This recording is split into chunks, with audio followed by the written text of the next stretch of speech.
There is no money coming in for Spotify, even though it is the most popular music streaming service in the world. Their way of doing business is bad. The tech giant rushed into tight spots while trying to make the worst parts of their bad business model work for them. For example, they wasted $1 billion on podcasts and raised the price of subscriptions every month. Many people have been fired and more. In this video, we will look at some of the reasons why Spotify is having a hard time. Let's get started. Spotify's battle against music piracy. Before Spotify came out, illegal downloading of music was mostly done through piracy. Piracy came about because LimeWire lets people share files with each other. With Napster and other similar services, the major music labels couldn't keep them in check. Lucky for us, Spotify was created in 2006 to stop people from stealing music. Spotify gave users a free basic library of music and made it as easy to get as stealing music. This time, the only change is that the artist will get paid for each stream. However, freemium is only as good as their revenue model when it comes to making money. People who use Spotify for free can watch as much music as they want on their computers, but they have to listen to ads every so often. They can easily pay more for a premium subscription to get the full Spotify experience. But because Spotify saw itself as the legal option to piracy, they had to get permission to use music from Sony, Universal, and Warner, which are the big three record labels. In return for access to the full catalogs of the big three, Spotify agreed to pay either $200 million or 75% of their total income. It was great that users could listen to any song in any country without having to pay extra for each one, but it was terrible that Spotify had to pay for this access. Issue. This means that if Spotify makes a really big amount of money this year, like $750 million, it will go to the big three. They not only have to pay to access the catalog, but they also have to pay the owners of the rights to a small part of each show when streamers paid for it. As of 2023, the way the costs are set up is completely crazy. Artists get paid between 0.3 and 0.5 cents for every play on Spotify. This can vary based on where in the world the streamer is, but on average, it works out to about 70% of the revenue going to the rights holders and 30% going to Spotify. This is because 30% of Spotify's revenue goes to operations costs and salaries, leaving almost no profit. No matter how many times you stream the song, these earnings go to the people who own the rights to it. To put it another way, Spotify makes more money when you play more music.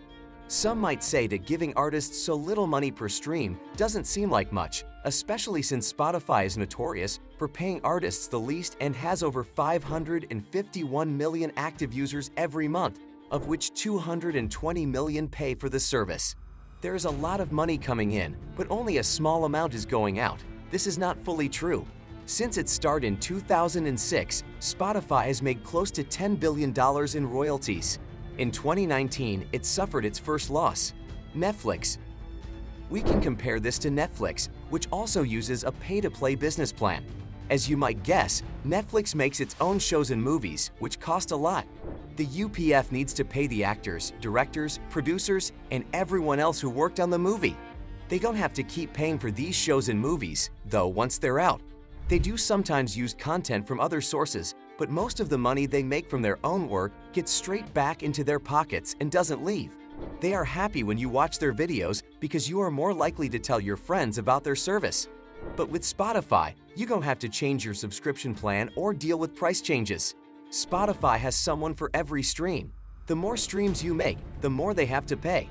Not only that, but unlike Netflix, Spotify's song library is the same as that of competing services like Apple Song. They don't make their own material, but they do sometimes bring artists in for private sessions. This doesn't bring in a lot of money though. They need to come up with something new to do that. Originality. Apple has always been the most important company in the world of podcasts, but Spotify didn't let you listen to podcasts until 2015. At first, their attempt at streaming wasn't very serious, and it stayed that way until 2019. Soon, Spotify saw that podcasts were becoming more and more popular and promised to spend about $1 billion to build their business. A record-high 33% of Americans now listen to podcasts at least once a week, which shows that this choice was a good one. The number of monthly podcast downloads around the world went up from 111 million to 25 million. There is a lot of advertising money coming into the podcast business right now because 30% of listeners are between the ages of 12 and 24, and almost half of them make more than $75,000 a year. It makes sense for Spotify to take advantage of this growth opportunity.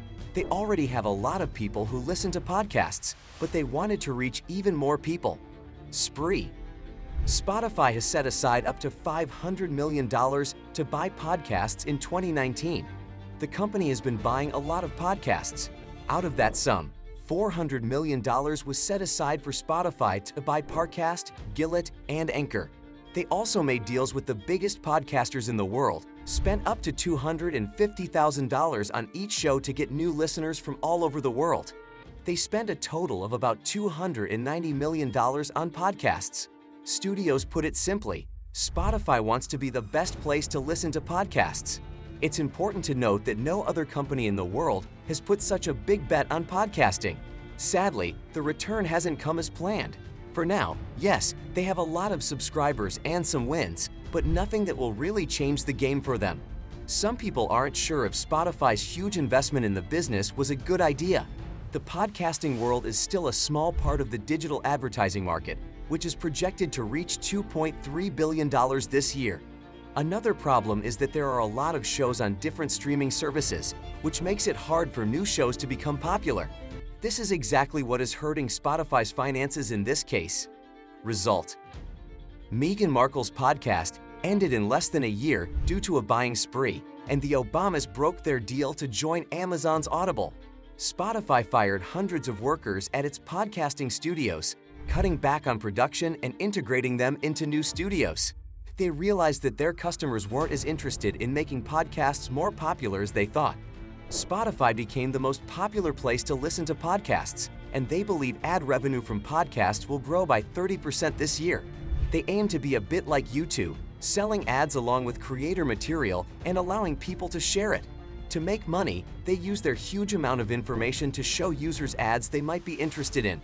Advertisers can reach specific groups of Spotify users through the Audience Network, giving them more chances to show their ads. However, their bet isn't paying off right now, and they had to let go of about 2% of their staff and raise the price of their basic plans by $1 a month to $199. Spotify is still working hard to find the best way to make money and keep fans, and they must keep changing to stay ahead in the ever-changing music and podcasting industry. This is it for today. We hope you enjoyed the video. If so, then share your thoughts in the comments and also share this video with your friends. Don't forget to subscribe to our channel and press the bell icon so you can never miss our video.